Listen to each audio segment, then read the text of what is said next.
लोकसभा चुनाव में मध्य प्रदेश के मुख्यमंत्री के सामने दोहरी चुनौती है। अब वो क्या है दोहरी चुनौती की? एक तो उन्हें शिवराज सिंह चौहान के रिकॉर्ड को तोड़ना है और दूसरा कांग्रेस के 30 साल पुराने रिकॉर्ड की बराबरी भी करनी है।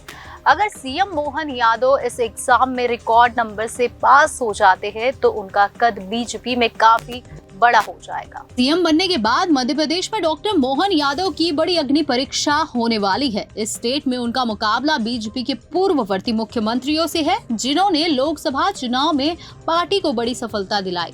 डॉक्टर मोहन यादव के सामने शिवराज सिंह चौहान का रिकॉर्ड है, जिसे तोड़ना आसान नहीं। मध्य प्रदेश में लोकसभा की 29 सीटें हैं और शिवराज लोकसभा चुनाव में बड़ी जीत दिला चुके हैं। अपने पूर्ववर्ती के रिकॉर्ड तोड़ने के लिए बीजेपी को मध्य प्रदेश में सभी 30 सीटें जीतनी होगी। फिलहाल ये रिकॉर्ड कांग्रेस के नाम है। 1984 में इंदिरा गांधी की हत्या के बाद उपजे सहानुभूति की लहर में कांग्रेस ने अविभाजित मध्य प्रदेश की सभी 40 सीटें जीत ली थी। तब मध्य प्रदेश में कांग्रेस के अर्जुन सिंह का शासन था। बीजेपी ने 2024 के लोकसभा चुनाव में 370 जीतने का लक्ष्य रखा है। इस लक्ष्य को हासिल करने के लिए एमपी में 100% जीत की दरकार होगी। पार्टी को 29 में से 28 सीट जिताकर दे चुके हैं शिवराज। जी हां, 2014 में बीजेपी को 27 और कांग्रेस को 2 सीटें मिली थी। गुना और छिंदवाड़ा सीट पर कांग्रेस को सफलता मिली थी, बाकी बची सीटें बीजेपी के खाते में आ गई थी। उस सरकार में मध्य प्रदेश से 6 मंत्री बनाए गए थे। 2019 में कांग्रेस से गुना सीट भी छिन गई।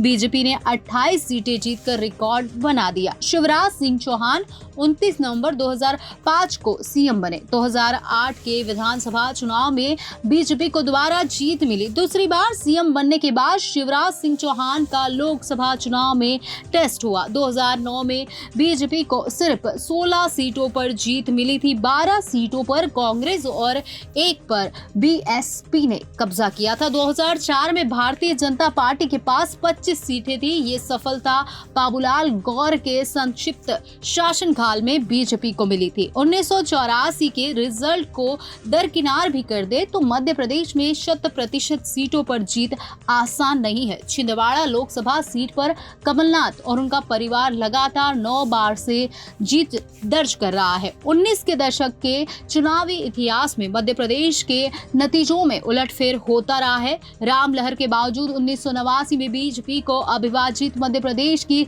40 सीटों में से 27 पर ही सफलता मिली थी। 1991 के लोकसभा चुनाव के नतीजे बदल गए। बीजेपी को सिर्फ 12 सीटों से संतोष करना पड़ा था। कांग्रेस को 27 सीटें मिली थी और केंद्र में पीवी नरसिंह राव की सरकार बनी थी। 1996 में बीजेपी को 27 और कांग्रेस को 8 सीटें मिली थी।